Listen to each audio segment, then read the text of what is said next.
প্রিয় দর্শক, আসসালামু আলাইকুম। সবাই কেমন আছেন? আশা করি সবাই অনেক ভালো আছেন।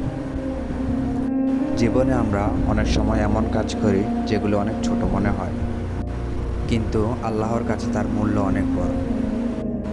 আজ তোমাদের শোনাবো এমনই এক শিক্ষামূলক গল্প।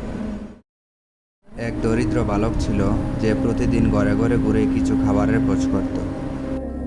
একদিন খুব ক্ষুধার্ত অবস্থায় সে এক বাড়ির দরজায় কড়া নাড়ল। দরজা খুলল এক সৎ ও দয়ালু মেয়ে। বালকটি বিনয়ের সঙ্গে বলল, আপনি কি আমাকে এক গ্লাস পানি এনে দিতে পারবেন? মেয়েটি দেখল ছেলেটি খুব দুর্বল ও ক্ষুধার্ত, তাই সে পানি নয় বরং এক গ্লাস দুধ এনে দিল।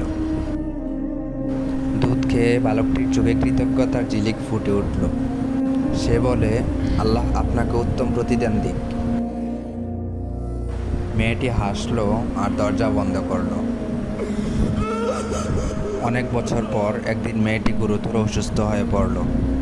তাকে শহরের একটি বড় হাসপাতালে ভর্তি করা হলো। চিকিৎসার দায়িত্বে ছিলেন একজন বিখ্যাত ডাক্তার।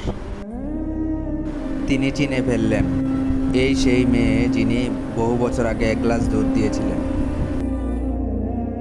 ডাক্তার তার চিকিৎসার সর্বোচ্চ যত্নে করলেন।